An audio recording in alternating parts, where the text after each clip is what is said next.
What's up, everybody? It's me, Greg Miller, for LEGO Marvel Superheroes Let's Play. I'm alongside the one and only Big Cheese, Steve Butts. That's me. Hey, Steve. Hey, Greg. What are we doing? You're up there as Iron Man. Yeah. I'm down here as this lonely old Bruce Banner.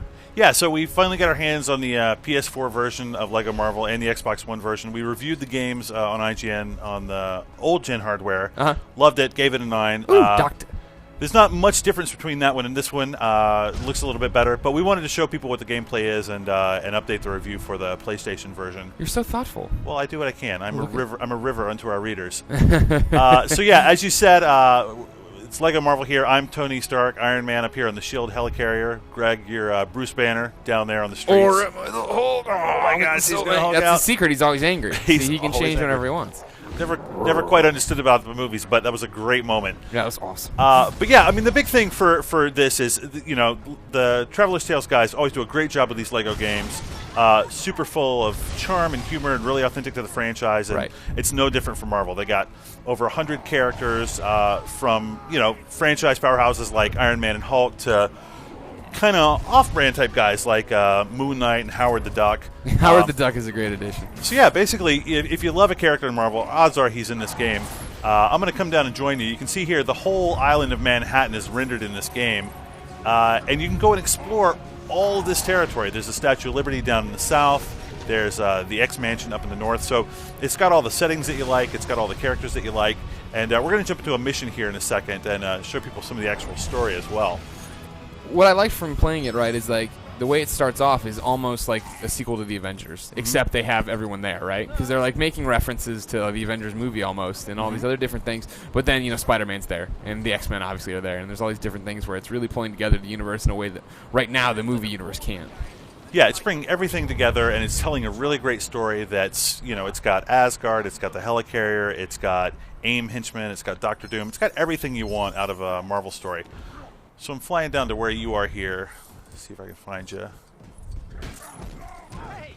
Oh, I'm walking the other way here. Because right now we are in the open world, the free, you know, the free-to-play zone.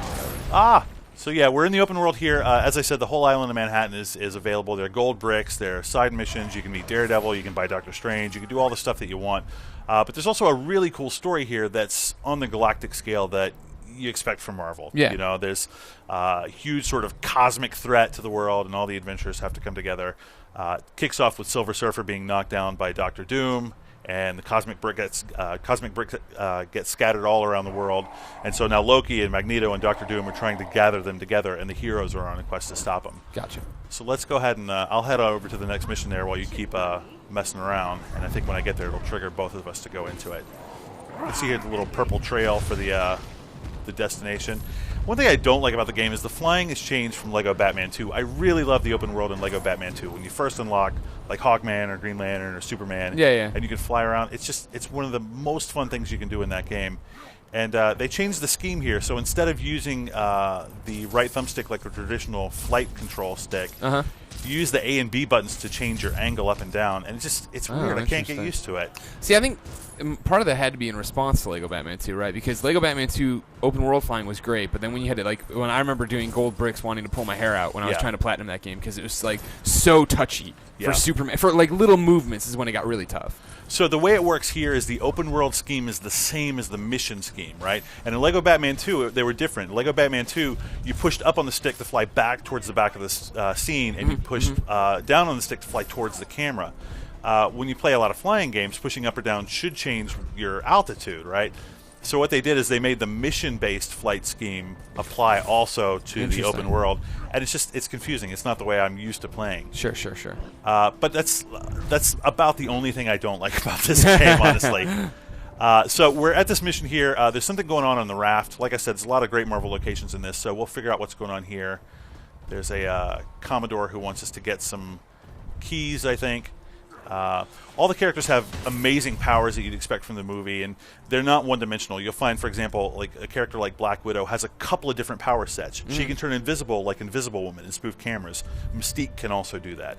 But she's also got great acrobatic abilities like Captain America. Gotcha. So each character has certain things that they can do, but they share certain power sets. For example, Black Widow can also hack terminals, which Iron Man and Mr. Fantastic can do. So it gives each character kind of a unique flavor and makes you feel like hey, these aren't just cookie cutter characters. So we'll talk to this guy here. He's going to send us on a mission. Fix the ferry. My family-friendly Rikers Island ferry tour is back in business. If you want to ride, though, you're going to need to show me a ticket. Rules is rules. I'm Iron Man. God. I love this. You see him doing like the little dancing there. It's such great little like character moments in this game. Yeah, even though they're plastic toys, they each feel like okay, that's Tony Stark clearly. And then when Captain America has this completely different vibe, and then I don't know, they do really well stuff.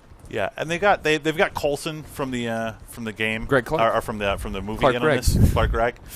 They don't have any other actors, but they got a lot of people who sound like the person they're supposed to be. Right. So the Tony Stark guy is a little bit like Robert Downey, which is kind of nice. Well, the big thing, I mean, like they have so many voice actors on here: Troy Baker, Steve Bloom, like all these people as these characters from something else. Generally, the animated films or whatever, the animated shows. So They've brought that to this universe. So I got the ticket for the ferry guy here, hand that over to him. And I think you and I will be almost off to got the to raft. you. I You were almost so got close. to you. You I were was so really close. close, Steve. Combat-wise, it's the same thing in most LEGO games. It's sort of button mashy. So, I mean, if you're looking for a really deep game with a lot of fighting moves and stuff like that, that's not what this is. The appeal here is that you love the characters. The animations are really clever and smart and get you engaged in the game. A lot of humor. Yeah. A lot of inside references. Absolutely. And then you get the different manifestations of characters' power. So it's like Human Torch looks like he's fighting differently than Iron Man, even though mechanically you're kind of doing the same things. Gotcha.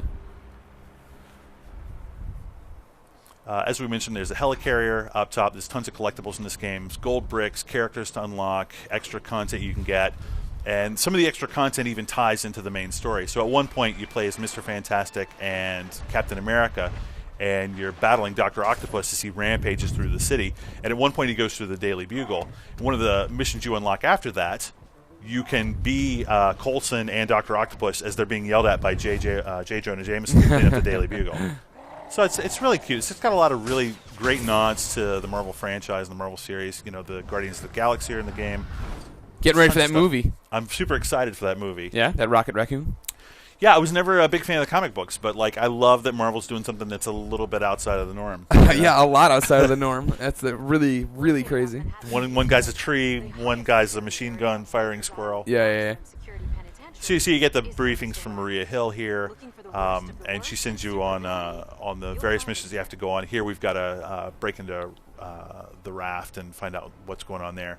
And the story will introduce new characters to you. So we're starting here as Iron Man and Hulk, but pretty soon we're going to run into Wolverine, and he's going to become a playable character. So you get a lot of varieties. The game's not stingy at all with the characters. Oh, such a huge character list. Yeah, I was a little disappointed. I'm a big Doctor Strange fan, as you know. You see Wolverine here. Doctor Strange is not in the campaign. He's unlockable. He's got a little side mission, but I wanted him to be in the core campaign. So when I finished the campaign, I went right back in and played it with Doctor Strange. Nice. Which was a lot of fun. But yeah, it's got co-op multiplayer. It's a lot of fun. I play it with my kids. It's a great game for somebody who's 8 and somebody like me who's a little bit older. And neither one of us feels like the experience is compromised, which is something Traveler's Tale's gotten really good at. It's satisfying for the older gamer, but also kids can jump in and totally enjoy this game. Yeah. Me and my girlfriend play it. We stream it. Yeah, she's not 8 though, right? No, but I'm saying that 2 adults can play it and enjoy it as well. Absolutely. So that's Lego Marvel Superheroes. You don't know. I don't know that. That's Lego Marvel Superheroes. Had a lot of fun with the game. We gave it a 9 on the PS3 and the old gen platforms. I think it deserves a 9 on PS4 as well. It looks slightly better, but we expect that on the next gen platforms. All right. Well, ladies and gentlemen, what do you think of Lego Marvel Superheroes on the PlayStation 4 and Xbox One? Let us know in the comments, and make sure you share this video with your friends. And keep coming back here for all the Let's Play action.